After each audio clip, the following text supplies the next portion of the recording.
أعوذ بالله من الشيطان الرجيم بسم الله الرحمن الرحیم۔ گزشتہ ہمارا جو سبق غالباً منگل والے دن ہوا تھا، درمیان میں 2-3 چھٹیاں ہو گئیں، تو اس میں ہم پڑھ رہے تھے کہ ورثاء کی کیا کیفیت اور کیا حالت ہوتی ہے۔ تو میں نے آپ کو بتایا تھا کہ ورثاء 2 طرح کے ہوتے ہیں، ایک اصحاب الفروض۔ میری بات کو آپ مکمل کریں۔ آج کتنی قسمیں ہوتی ہیں ورثاء کی؟ 2۔ ایک، جلدی لکھا کریں بھائی، جلدی لکھا کریں۔ ورثاء کی 2 قسمیں ہیں، ایک اصحاب الفروض اور دوسرے عصبہ۔ پھر میں نے عصبہ کی 3 قسمیں آپ کو بتائی تھیں کہ عصبہ بالنفس، جو بذات خود ہی عصبہ بنے ہیں، جو بذات خود ہی عصبہ بنے ہیں، اور عصبہ بالغیر، جو کسی کے ساتھ عصبہ بنے ہیں، وہ بھی عصبہ اور یہ اس کے ساتھ مل کے کیا بن گیا؟ عصبہ۔ اور تیسرا جو ہے وہ ہے عصبہ مال غیر، کہ کسی کے ساتھ نہیں بلکہ کسی کی وجہ سے یہ عصبہ بن رہا ہے، وہ عصبہ نہیں ہے لیکن یہ اس کی وجہ سے عصبہ بن جاتا ہے۔ اس کو میں نے بھی تفصیل بیان کیا تھا، اور میں نے کہا بھی تھا کہ اگر کسی کو سمجھ نہیں آتا تو وہ ویڈیو کو دوبارہ دیکھے تو بات سمجھ آ جائے گی، اور اگر نہ بھی سمجھ آئے تو بھی ٹینشن پریشانی کی کوئی ضرورت نہیں، کیونکہ ابھی تو ہم نے سرسری سا ایک اس کا یعنی کہہ لیں کہ اسکیچ پڑھا تھا۔ اب ہم اس کو بھی تفصیل ڈیٹیل کے ساتھ پڑھیں گے۔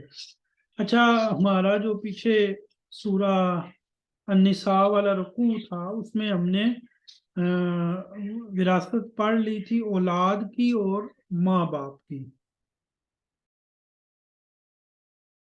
تو آج ہم جی عصبہ کے بارے میں پڑھتے ہیں، اور مزید جو ہمارا رکوع چل رہا تھا اس رکوع کی بھی ڈیٹیل اور تفصیل میں ہم آگے جاتے ہیں۔ العصبہ بالنفس، ایسا وارث ہے جو میت کا قریبی رشتہ دار اور مذکر ہو۔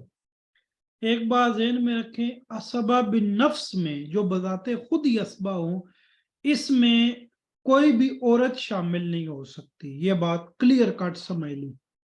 عصبہ بالنفس وہ ایسا وارث ہے جو میت کا قریبی رشتہ دار اور مذکر ہو، جس کے اور میت کے درمیان کسی عورت کا واسطہ نہ ہو۔ یہ تعداد میں 12 ہے۔ یہ تعداد میں کتنے ہیں؟ 12۔ اچھا جی، اس میں وہی 4 کیٹیگریز آپ نے ذہن میں رکھنی ہے: بنوت، ابوت، اخوت اور عمومت۔ ٹھیک ہے؟ تو بنوت سے مراد بیٹا، بیٹے، یعنی اس میں عصبہ بالنفس میں جو بذات خود عصبہ ہوتے ہیں اس میں صرف مذکر ہوں گے، بیٹا پوتا، بیٹا پوتا اور پڑپوتا بھی۔ لیکن ایک بات ذہن میں رکھیں، بیٹے کی موجودگی میں پوتا وارث نہیں بن سکتا، اور پوتے کی موجودگی میں پڑپوتا وارث نہیں بن سکتا۔ اگر مثال کے طور پر کسی کے کیس میں پڑپوتا جو ہے یہ وارث بن رہا ہے، پڑپوتا جانتے ہیں نا کس کو کہتے ہیں؟ پڑپوتا کس کو کہتے ہیں؟ بیٹے کے بیٹے، بیٹے، بیٹے کا بیٹا تو پوتا ہوا، اور بیٹے کے بیٹے کا بیٹا کیا ہوا؟ پوتا ہوا، پڑپوتا ہوا۔ اگر پڑپوتا وارث بن رہا ہے تو اس کا مطلب کیا؟ اس کا مطلب یہ کہ پوتا بھی نہیں ہے اور بیٹا بھی نہیں ہے، یعنی اگر قریبی موجود ہو تو دور والا وارث نہیں بنتا، یہ بات ذہن میں رکھنا۔ اگر پہلا سٹیپ دیکھیں، پہلا سٹیپ کس کا ہوتا ہے؟ بیٹے کا کہ پوتے کا؟ पहला स्टेप किसका होता है? बेटे का। और बेटे के बाद कौन होता है? पोता। बेटे के बाद कौन होता है? अगर पोता वारिस बन रहा है तो इट्स मीन के बेटा नहीं है, बेटा नहीं है। तो ये वो हदीस भी है ना कि हर करीबी रिश्तेदार के लिए विरासत होती है। तो करीबी रिश्तेदार अगर करीबी ना हो तो फिर दूर वाला जो है वो क्या बनता है? वारिस बनता है। तो बेटा, बेटे के बाद पोता और पोते के बाद पड़पोता। क्योंकि अमूमन पड़पोते वाला केस बहुत रियर, बहुत शाज़ो नाज़र होता है, तो इसलिए बेटा और पोता उन्होंने ये लिख दिए, बेटा और पोता। इसके बाद आ जाता है जी अबूवत। अबूवत में आता है बाप, दादा, परदादा। बाप, दादा और परदादा। अब इन्होंने सिर्फ बाप और दादा लिखा, यानी जो मेन चीजें अमूमन आते हैं मसले वो लिखे हैं। अच्छा, बनुवत के बाद है अखुवत। अखुवत में एनी भाई, अल्लाती भाई, एनी भाई का बेटा यानी भतीजा, और अल्लाती भाई का बेटा। अच्छा, एक बात तो यहाँ ये समझ लें कि जो भाई होते हैं ना जी, भाई, ये अखुवत तीन तरह की होती है। अखुवत कितनी तरह की होती है? इखवा, इखवा कहते हैं भाइयों को, और अखुवत जो भाइयों के दरमियान ताल्लुक होता है। तो इखवा जो होते हैं ना, जो भाई होते हैं आपस में, ये तीन तरह के होते हैं, एनी और लाती और अखियाफी। एनी, अल्लाती और अखियाफी। एनी का मतलब क्या? कि माँ बाप सेम, माँ बाप सेम, यानी उसकी माँ भी वही और उसकी माँ भी वही, उसका बाप भी वही और उसका बाप भी वही। और अल्लाती में क्या होता है? बाप सेम, बाप एक है और माएँ क्या है? मुख्तलिफ हैं। जैसे कोई शख्स दो शादियां, तीन शादियां कर लेता है, तो उसकी मुख्तलिफ बीवियों से जो औलाद होगी वो आपस में क्या होगी? अल्लाती बहन भाई होंगे, ठीक है। और खियाफी होता है कि माँ सेम है, माँ क्या है? सेम है, और बाप क्या है? मुख्तलिफ है। जैसे किसी औरत को तलाक हो जाए तो उसकी पहले शोहर से भी औलाद हो, लेकिन बाद में उसने शादी की तो दूसरे शोहर से भी उसकी क्या हो गई? औलाद हो गई। या उसका पहला शोहर फोत हो गया और उसने बाद में तलाक की, तो बाद में शादी कर ली, तो पहले शोहर से भी औलाद थी और बाद वाले शोहर से भी क्या हो गई? औलाद हो गई। क्लियर जी? तो इखवा की तीन सूरतें, एनी, अल्लाती और खियाफी। ये बात समझ आ गई? अच्छा देखें, एनी भाई असबा बनते हैं, अल्लाती भी बनते हैं, लेकिन अखियाफी नहीं बनते। क्यों? क्योंकि अखियाफियों के साथ ताल्लुक किसकी वजह से है? माँ, मुअन्नस की वजह से। तो ये बात उसने शुरू में कही थी, ये बात उसने शुरू में कही थी कि असबा बिन नफ्स में, असबा बिन नफ्स में वही वारिस होगा जो मुजक्कर की वजह से, जिससे ताल्लुक है। अगर दरमियान में मुन्नस आई, देखें किताब के ऊपर आ जाएं, कहते हैं कि जिसके और मैयत के दरमियान किसी औरत का वास्ता ना हो, उसके दरमियान। और अब मिसाल के तौर पर एक शख्स मर गया, बिलफर्ज जैद फोत हो गया, जैद क्या हो गया? फोत हो गया। अब बकर जो है ये जैद का अखियाफी भाई है, क्या ये असबा बिन नफ्स बन सकता है? नहीं। इसके दरमियान और जैद के दरमियान जो चीज वास्ता है वो किसका है? माँ का, और वो क्या है? मुन्नस। तो लिहाजा ये बन सकते, ये असबा बन सकते नहीं। इसीलिए आप देखें, एनी भाई, अल्लाती भाई, और एनी भाई का बेटा और अल्लाती भाई का बेटा, ठीक है। پھر اینی چچا اور اللاتی چچا اور اینی چچا کا بیٹا اور اللاتی چچا کا بیٹا. تو یہ ہے جی اسبا بن نفس. یہ کیا ہے؟ اسبا بن نفس.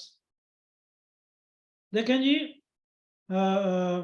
اگر کسی کیس میں، یعنی یہاں میں تھوڑی سی آپ کو چیزیں مزید سمجھا دوں. 4 صورتیں ہیں نا اخوت. پہلے ہے بنو، دوبارہ میں لکھ دیتا ہوں. پہلے ہے بنوت، پھر ہے ابوت، اور پھر ہے اخوت، اور پھر ہے امومت. اگر مثال کے طور پر وراثت بھائیوں کو مل رہی ہے، اس کا مطلب کیا ہے؟ اس کا مطلب ہے کہ میت کے بیٹوں میں بھی کوئی زندہ نہیں ہے اور میت کے باپ دادا میں سے بھی کوئی زندہ نہیں ہے. باقی تو یہ مختلف صورتیں بنتی ہیں، ہر کیس میں معاملہ الگ ہوتا ہے. جیسا کہ انشاءاللہ میں یہ بات لکھ کر دیتا ہوں کہ یعنی 20ویں روزے کے بعد آپ وراثت کے ہر مسئلے کو تقریباً حل کرنے کے قابل ہو جائیں گے. ہر مسئلے سے مراد جو شارٹ کورس کے مسائل ہوں گے. اب آپ یہ تو نہیں کہہ سکتے نا کہ سال کے اندر، سال کے کورس میں جو باتیں ہیں وہ بھی میں ایک چند لیکچر میں سیکھ لوں. نہیں، اس کے لیے انشاءاللہ آپ کو رمضان کے بعد 6 مہینے والے کورس میں کیا لینا پڑے گا؟ کیا لینا پڑے گا؟ شاباش جی، ایڈمیشن لینا پڑے گا.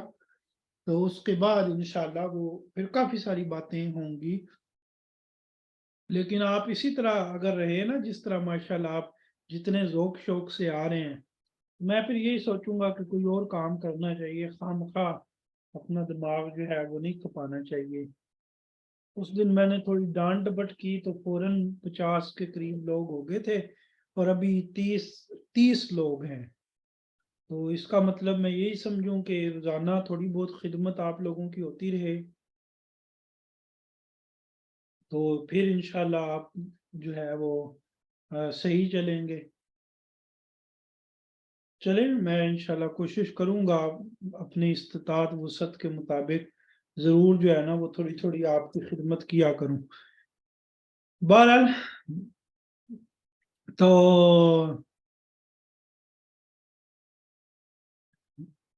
بنوت، ابوت، اخوت اور امومت.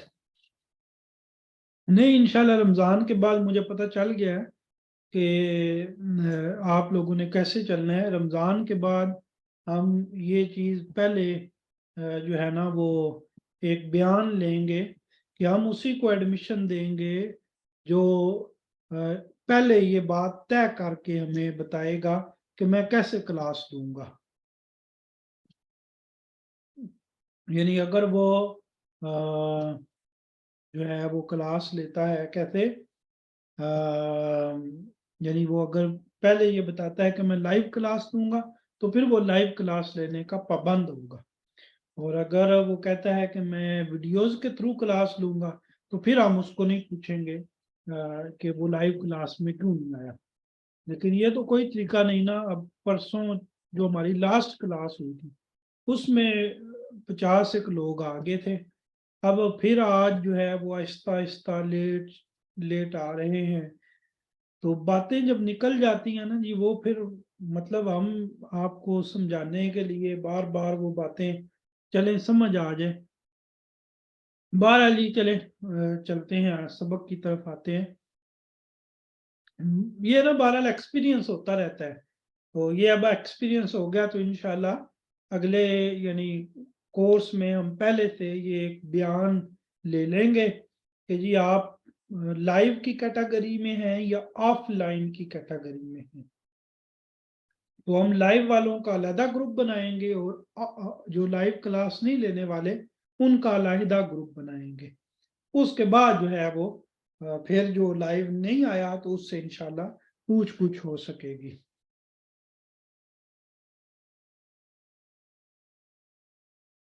اچھا جی، تو اللہ اکبر، کیا ہو رہا تھا جی کہ اچھا میں بتانے یہ لگا تھا کہ बनुवत, अबूवत, अखुवत, अमूमत इसके दर्जे है। यानी पहले नंबर पे बनुवत है। बेटे बनुवत में जो लोग शामिल है ना, वो करीबी रिश्तेदार हो, सबसे करीबी वो हैं, बेटा, पोता। और अबूवत जो है ये बनुवत की बनिस्बत दूर का रिश्ता है। अब बाप भी रिश्ता होता है, लेकिन बाप का रिश्ता बेटे की बनिस्बत क्या है, जरा दूर का रिश्ता है। और अखुवत, भाई भी रिश्तेदार है और करीबी रिश्तेदार है, लेकिन भाई का रिश्ता बेटे, पोते, बाप दादा के बाद आता है। बाप दादा के बाद आता है विरासत में। किसमें? विरासत में। और अच्छा, चचा भी करीबी रिश्ता है, लेकिन चचा का रिश्ता भाइयों के भी बाद आता है और भाइयों के बेटों के भी बाद आता है। ठीक है। और अब भाइयों की दो किस्में बन गई, मसलन एनी भाई और अल्लाती भाई। तो एनी भाई भाइयों के बेटे मुकद्दम है, एनी भाइयों के बेटे मुकद्दम है, फिर अल्लाती भाई है। ठीक है। तो ये तफसील इंशाल्लाह आगे मजीद भी हो जाएगी।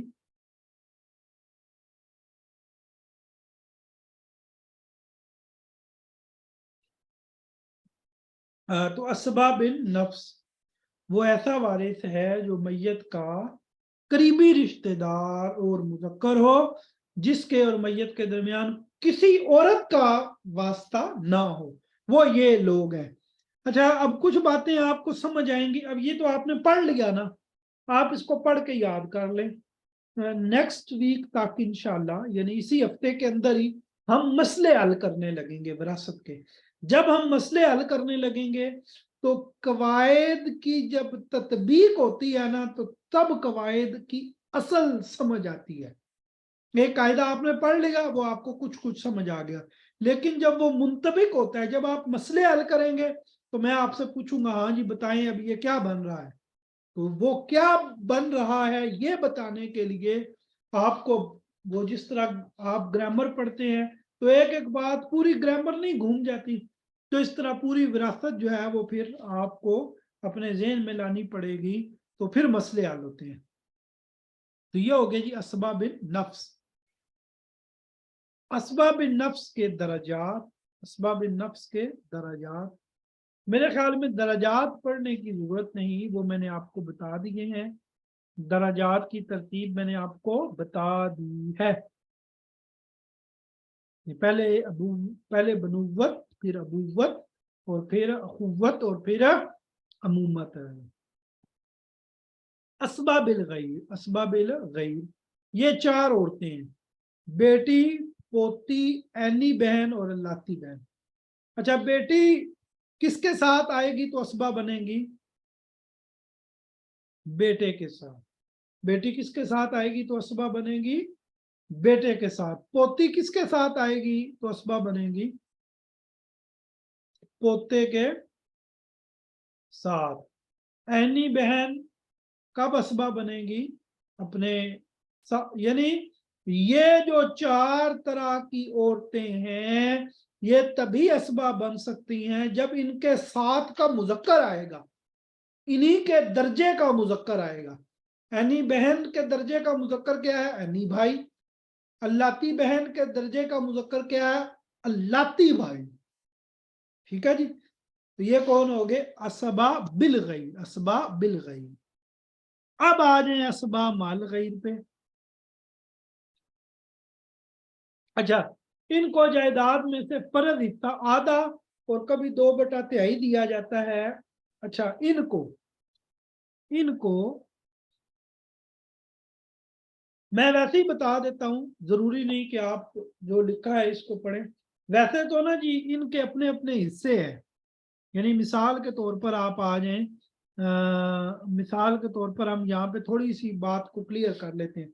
बेटी या बेटियां, अब देखें बेटी का हिस्सा क्या है, बोलें भाई बोलें, बेटी का हिस्सा क्या होता है? बेटी का हिस्सा क्या होता है? और बेटियों का हिस्सा क्या होता है? चाहे वो जितनी भी हो, 2/3। लेकिन अगर बेटी जो है वो बेटे के साथ या बेटी बेटों के साथ, यानी इनके साथ इनका एक भाई मिल जाए या कई भाई मिल जाए, तो ये फिर असबा बन जाती है। ये फिर क्या बन जाती है? असबा। फिर माल तकसीम कैसे होता है? मुजक्कर को एक और मुअन्नस को आधा, ये उसूल होता है। मुजक्कर को एक और मुअन्नस को आधा। मुअन्नस को क्या मिलता है? आधा मिलता है।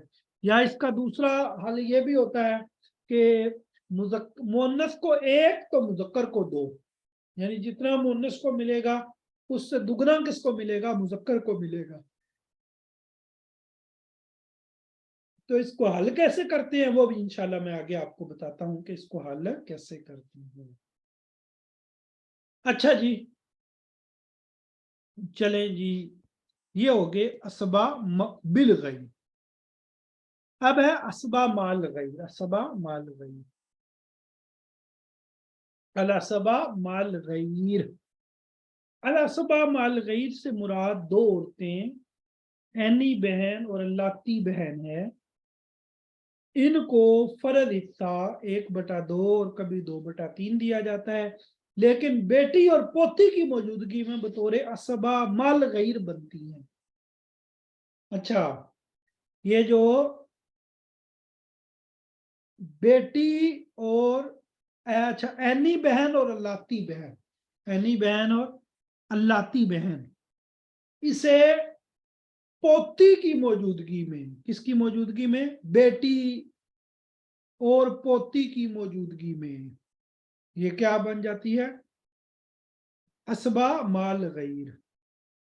लेकिन शर्त यह है कि मसला में बेटा या पोता मौजूद ना हो। बेटा या पोता मौजूद ना हो, मतलब मुजक्कर नहीं होना चाहिए। तो ये इंशाल्लाह मैं आगे आपको क्लियर, जब मसाइल होंगे ना तो तब वहां पे आप इसको क्या कर लेंगे? क्लियरली समझ लेंगे। बल्कि कल इंशाल्लाह मैं किसी के जिम्मे लगा देता हूँ, अगर उम्मे उमर हैं, आपने पहले विरासत पढ़ी हुई है या कोई और पुराने स्टूडेंट हैं, तो आप आगे से ना कोई 3-4 मसले निकाल के रखें जिनमें बहन जो है वो क्या बन रही है? असबा बिल गैर बन रही है। तो ताकि मैं इनको ये मसले समझा दूं।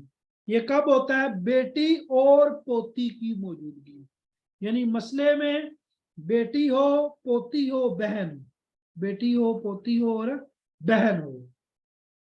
बेटी हो और बेटी के नीचे क्या हो? पोती हो, और फिर क्या हो? बहन हो।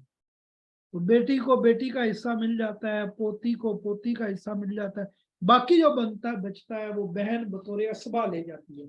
शायद आपको ये बातें कुछ थोड़ी सी कंफ्यूजन लगे, तो इसलिए मैं इनको डिस्कस ज्यादा नहीं कर रहा, क्योंकि मुझे पता है कि अभी तक आपने कुछ बातें नहीं पढ़ी तो आपको कंफ्यूज करेगी ये बात। तो इसलिए मैं इसको यही जो है वो क्लोज करता हूँ। बस आपको इतना पता चल गया कि असबा की 3 किस्में हैं। और गुज़िश्ता जो सबक था मुझे बड़ी अच्छी तरह याद है, मैंने असबा बिल गैर और असबा माल गैर पे काफी जोर दे के आपको समझाया हुआ है।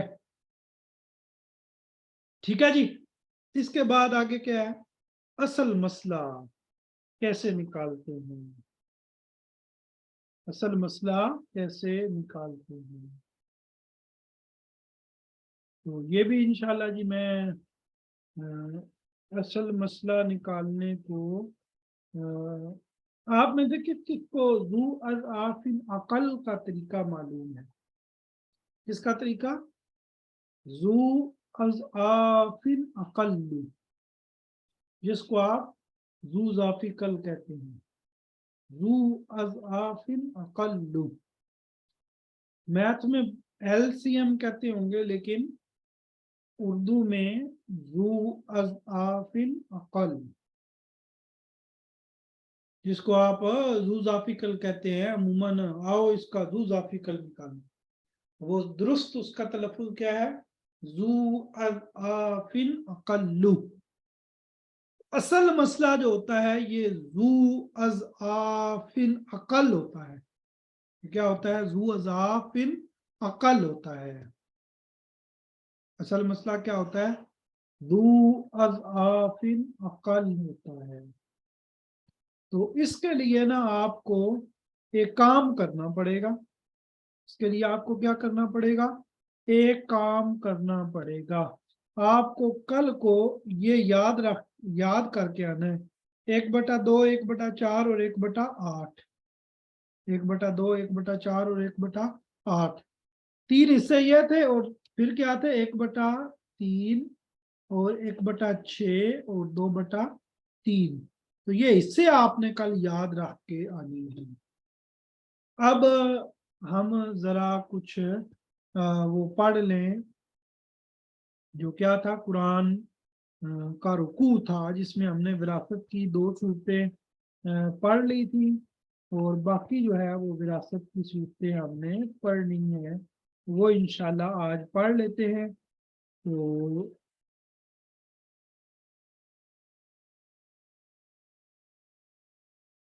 ये जी हमने पढ़ा था कि तुम्हारे वालिदैन को तुम क्या विरासत में से हिस्सा दोगे। अब है जी हिस्सा बीवी का और शोहर का। बीवी का और शोहर का। तो शोहर के 2 हिस्से होते हैं, 1/2, 1/2 और 1/4। अगर बीवी की औलाद ना हो तो शोहर को मिलता है 1/2, और अगर औलाद हो तो शोहर को मिलता है 1/4। किससे? बीवी की विरासत से। किससे? बीवी की विरासत से। अच्छा, अगर और बीवी का क्या हिस्सा होता है? 1/4 और 1/8। अगर औलाद नहीं है, यानी शोहर की औलाद नहीं है, तो बीवी को कितना मिलता है? 1/4। और अगर शोहर की औलाद है तो बीवी को कितना मिलता है? 1/8। अब यहाँ पे एक और सवाल है कि अगर बीवियों की तादाद ज्यादा हो, बीवियों की तादाद क्या हो? ज्यादा हो, 2 हो, 3 हो, 4 हो, तो उस सूरत में क्या किया जाएगा? उस सूरत में क्या किया जाएगा? उस सूरत में अगर मरने वाले की अगर मरने वाले की औलाद नहीं है तो 1/4 जो हिस्सा है वो जितनी भी बीवियां हैं उनमें तकसीम होगा। और अगर मरने वाले की औलाद अगर मरने वाले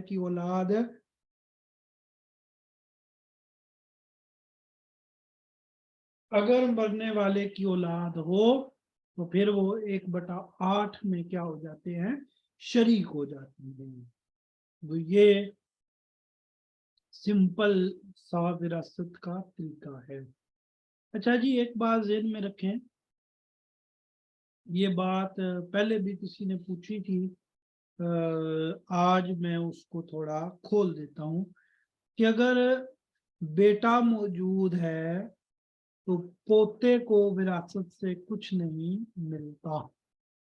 यानी अगर मिसाल के तौर पर एक शख्स था, जैद नामी शख्स है, इसके जनाब 3 बेटे हैं, ठीक है, और 3 ही बेटियां हैं।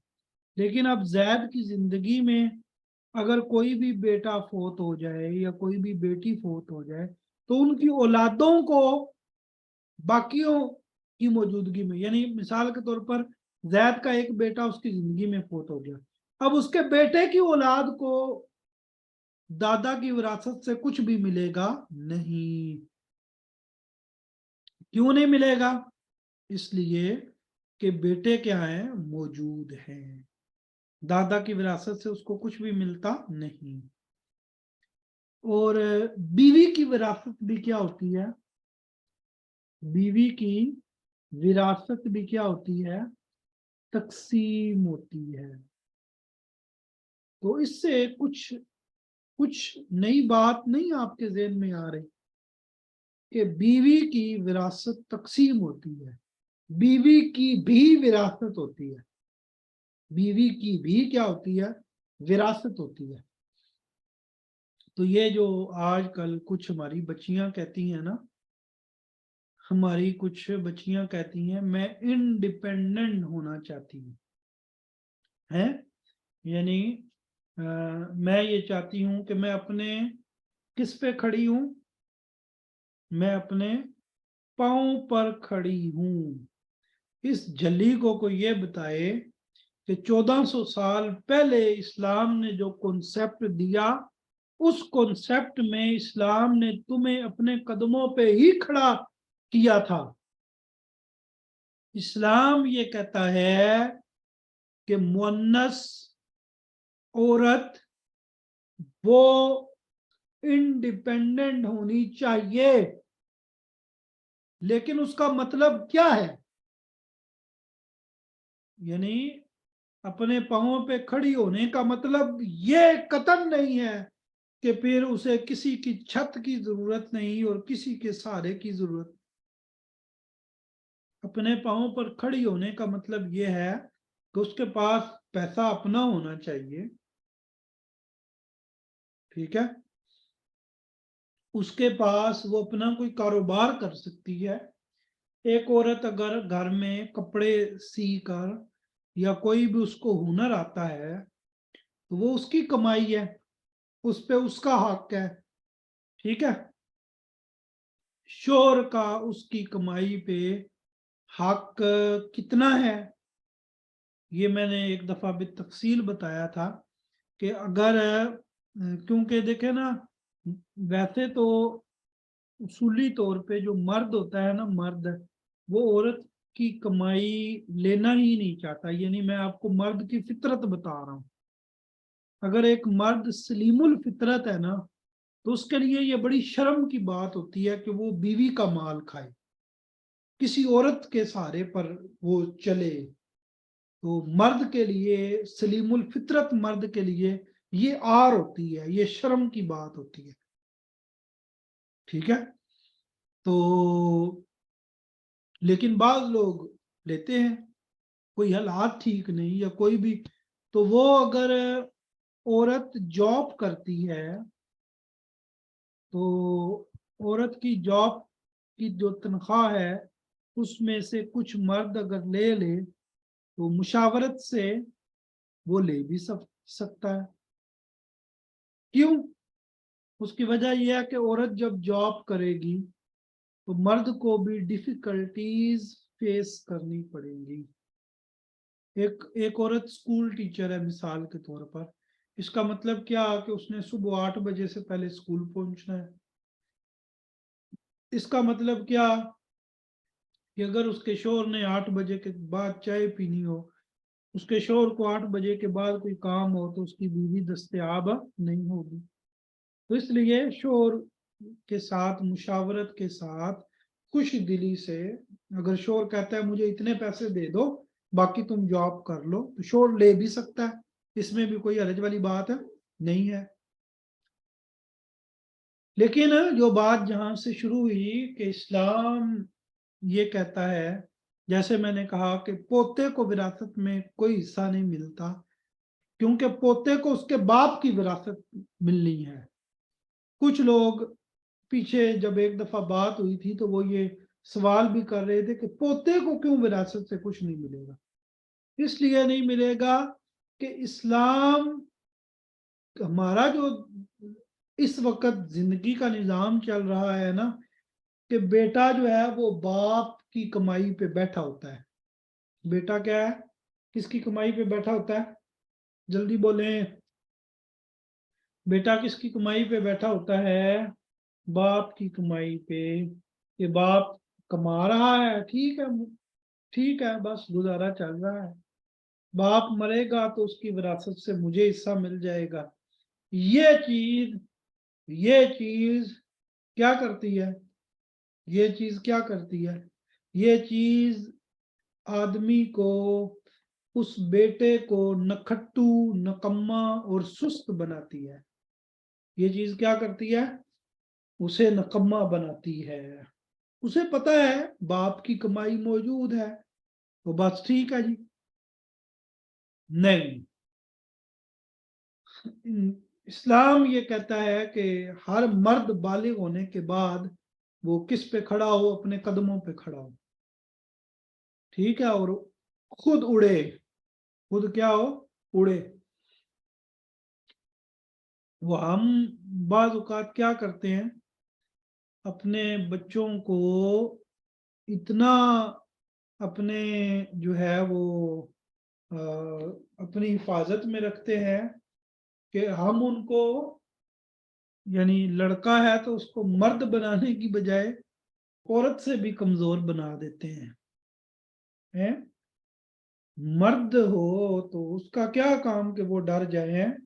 آپ یہ برگر بچوں کو دیکھیں، وہ باہر ڈوگی ہے میں نے نہیں جانا، باہر بلی ہے، وہ مرغیوں سے ڈر رہے ہوتے ہیں۔ حد نہیں ہو گئی؟ وہ مرد نہیں جو ڈر جائے حالات کے خونی منظر سے، جس حال میں جینا مشکل ہو اس حال میں جینا لازم ہے۔ تو اسلام یہ کہتا ہے کہ ہر بندہ، ہر مرد وہ اپنے قدموں پہ کھڑا ہو۔ اگر وہ فوت ہوتا ہے تو اس کی وراثت ہو، اس کا اپنا مال ہو۔ یہ اسلام کا جو کنسپٹ ہے نا جی، کہ انسان کو یہ تصور دینا کہ تو خود، آپ نے پٹھانوں کو دیکھا ہے، پٹھان بڑی محنت کرتے ہیں، ان میں یہ موجود ہے کہ جس نے اپنی شادی کرنی ہے وہ اپنی شادی کے خرچے کیا کرے گا؟ خود پورے کرے گا۔ ویسے شرعن باپ کے ذمے نہیں ہے کہ وہ بیٹے کی شادی کروائے، شرعن باپ کے ذمے نہیں ہے کہ وہ بیٹے کی شادی کے اخراجات اٹھائے۔ یہ کس کے ذمے ہے؟ اسی بیٹے کے ذمے ہے جس نے اپنی شادی کروانی ہے۔ تو جب تند بگڑی تو تانی بھی بگڑ گئی، جب خرچے باپ نے اٹھانے شروع کیے تو مرد بھی عورت بن گئی ہے۔ یہ تو عورت کے لیے حکم تھا کہ اس کی شادی کون کروائیں گے؟ اس کے گھر والے، اس کے باپ، وہ ذمہ دار ہے اس کی شادی کا۔ اب ہمارے یہاں کیا ہوتا ہے کہ مرد کی شادی کا ذمہ دار بھی کون بن گیا؟ باپ۔ جہاں ماں باپ کریں گے وہاں اس نے شادی کروانی ہے۔ تو مختلف کیسز ہیں، بعض کیسز میں معاملہ درست ہوتا ہے اور بعض کیسز میں معاملہ غلط ہوتا ہے۔ مرد کا مطلب ہی کیا ہے؟ مرد کا مطلب ہی جو ہے وہ کیا ہے؟ اپنے پاؤں پہ کھڑا، ایک مضبوط، ایک جو ہے وہ صاحب بصیرت، مستقبل کو دیکھنے والا۔ تو اسلام کا تو تصور یہ ہے، اسلام کا تصور کیا ہے؟ یہ ہے۔ تو جب ہم اس طرح ان چیزوں کا شکار ہوئے، پھر ہمارے معاشرے میں بڑی چیزیں جو ہیں وہ اس کا شکار ہو گئی۔ اب باپ بیٹے کو اپنے سائے کے نیچے رکھتا ہے، اس کی شادی خود کرواتا ہے، تو اب شادی کے بعد پھر بیٹا جو ہے وہ ظاہری بات ہے ماں باپ کی بات ہی مانے گا۔ اب وہ ان کے سائے کے نیچے جو پل رہا ہے، جبکہ اسلام کا جو معاملہ تھا وہ بالکل ایک الگ سوچ ہے، جس کو عموماً آج کل کے ماں باپ اس سوچ تک رسائی پا سکتے نہیں۔ تو یہ ایسا نہیں ہونا چاہیے جی، یہ بالکل غلط سلسلہ ہے جو ہمارے معاشرے میں چل پڑا ہے۔ اس نے ہمارے مردوں کو کیا بنا دیا ہے؟ مردوں کو ضائع کر دیا ہے، مرد اور عورت بن گئی۔ مرد کے پاس فیصلے کی طاقت ہی نہیں ہے، مرد کے پاس وہ کوئی فیصلہ، وہ ڈرتا ہے، باپ سے ڈرتا ہے، وہ ڈرتا ہے اگر میں نے یہ کام کر لیا تو میں کھاؤں گا کدھر سے، میں پیوں گا کدھر سے۔ یعنی یہ چیزیں مرد کو قطعاً زیب دیتی نہیں۔ تو اسلام نے یہ جو دو مثالیں میں نے دی، کتنی مثالیں دی؟ دو مثالیں دی۔ ایک مثال میں پوتا کیوں وارث نہیں بنتا؟ پوتا کیوں وارث نہیں بنتا؟ کیوں؟ کیونکہ اس کے باپ نے کمانا تھا، ٹھیک ہے۔ اور دوسری میں نے آپ کو مثال دی کہ عورت کو وراثت ملے گی۔ یعنی اسلام نے مرد کے حقوق کا بھی تحفظ فرمایا ہے اور اسلام نے عورت کے حقوق کا بھی کیا فرمایا ہے؟ تحفظ فرمایا ہے۔ بات کلیئر ہوئی کہ نہیں ہوئی؟ ہوئی ٹائم 10:45 وہ بھی گئے، بڑی جلدی ٹائم گزرا۔ چلیں پڑھتے ہیں جی۔ وَلَكُمْ اور تمہارے لیے،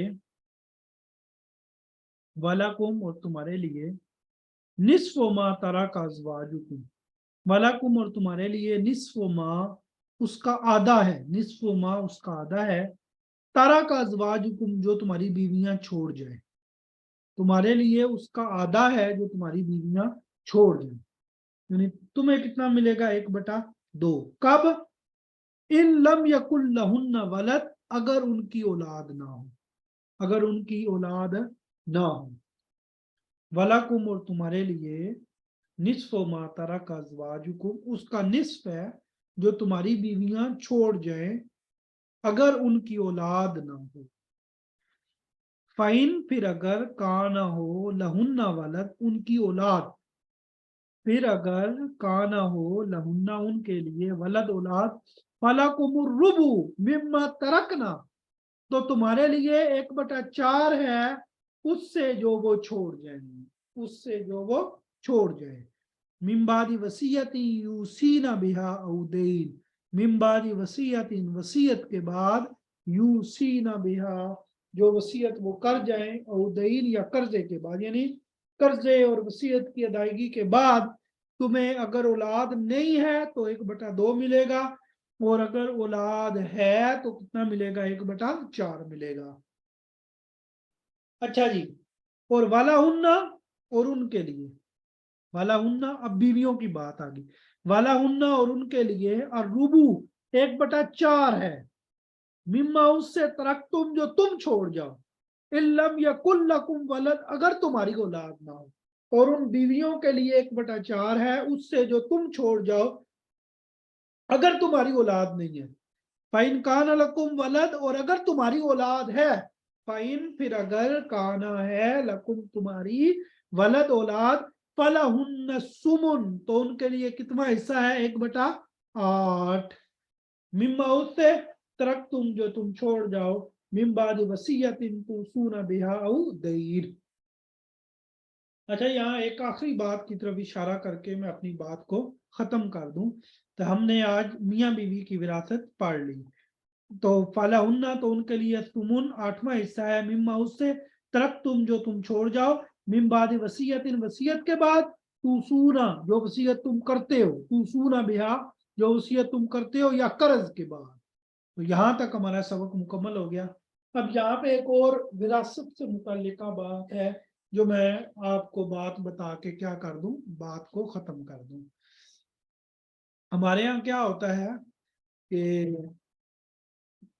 والد جو ہے نا، باپ، وہ اپنی زندگی میں ہی بیٹوں کے نام کئی چیزیں لگا لیتا ہے، یا اپنے کاروبار میں بیٹوں کو شامل کر لیتا ہے، اور اس طرح شامل کر لیتا ہے کہ بعد میں بیٹے کہتے ہیں کہ یہ تو ساری ہماری کمائی ہے، یہ تو ساری کس کی کمائی ہے؟ ہماری کمائی ہے، اور بہنوں کو کچھ نہیں ملے گا۔ ایسا باپ، اس کے لیے کئی خطرے ہیں۔ عاقبت کے خراب ہونے کا خطرہ پہلا، اپنے ذلیل ہونے کا خدشہ یہ 2۔ کیسے؟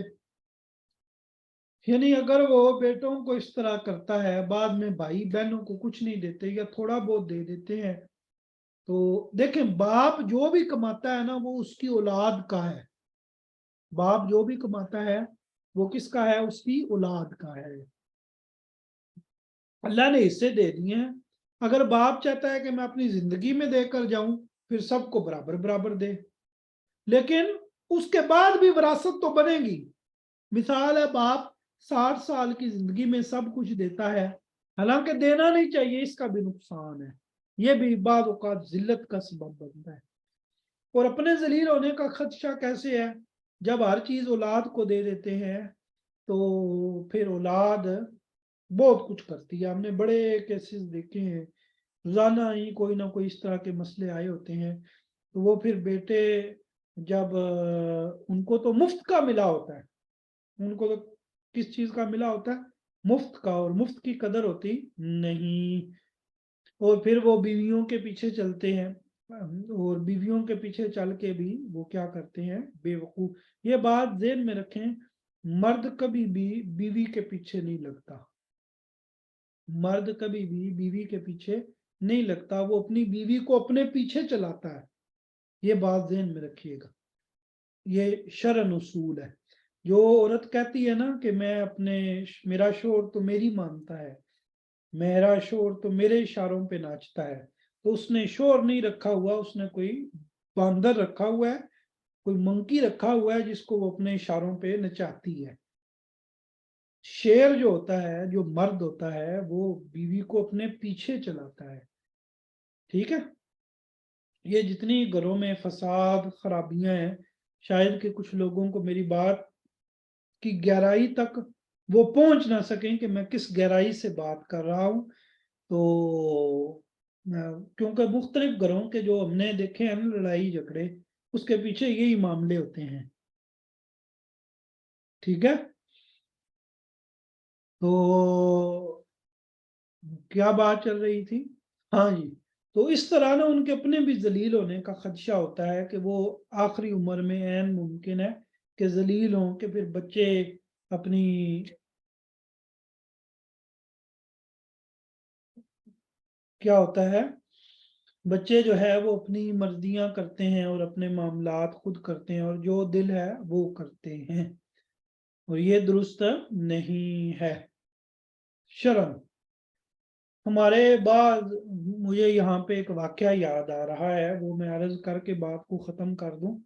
हमारे बाद उलमा इस बात बारे में इतने खैर पर हैं, इतने खैर पर हैं, और इस कदर इंसाफ पर मबनी काम करते हैं कि मैं खुद हैरान हो गया ये बात सुन के, कि ऐसे भी साथी मौजूद हैं कि जो इस कदर एहतियात बरतने वाले हैं।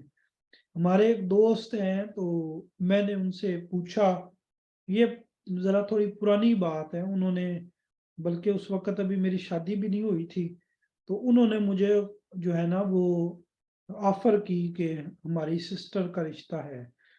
तो वो बड़े शेख थे, मैंने ऐसे ही उनसे डिटेल पूछी कि आपके घर का माहौल क्या है। तो वो मुझे कहने लगे कि हमारे घर का माहौल ये है कि जो है ना, हमारे वालिद साहब कहते हैं कि नबी सल्लल्लाहु अलैहि वसल्लम की हदीस है, ए दिलु बैना औलादिकुम, अपनी औलाद के दरमियान अदल करो।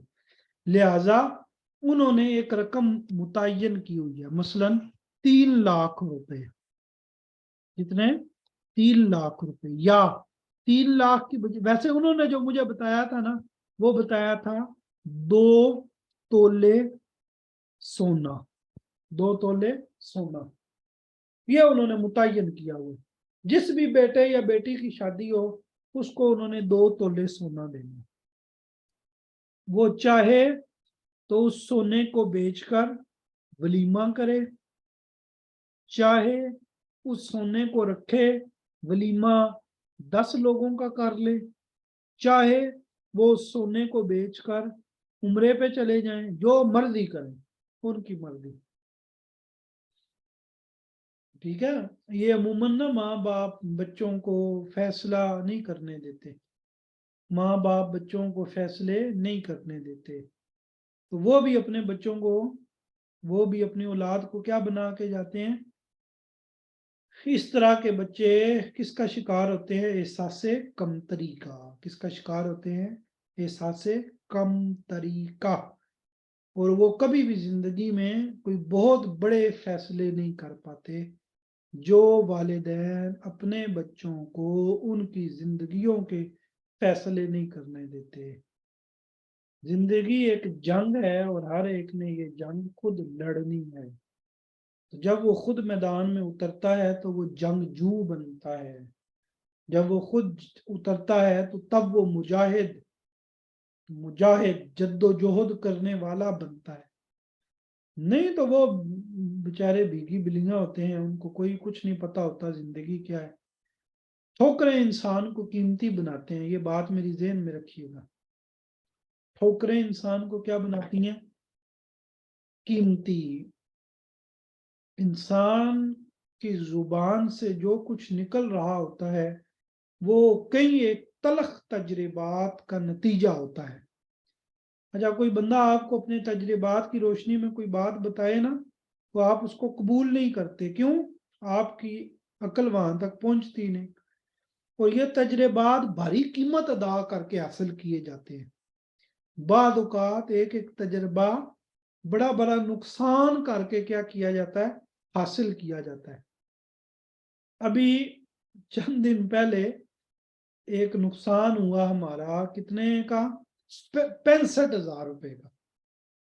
मैंने कहा कोई नहीं, पैसों का तो नुकसान हुआ ही, लेकिन एक तजर्बा मिल गया। तो उस तजर्बे की ये कीमत थी 65,000 रुपए। तो पैसे तो फिर आ जाएंगे, लेकिन अब जिंदगी भर ये एक सबक मिल गया है। तो जो सबक मिला है वो अब जिंदगी भर के लिए रहेगा। तो आज का सबक जी मुकम्मल हुआ। किसी ने कुछ पूछना है तो पूछ लें।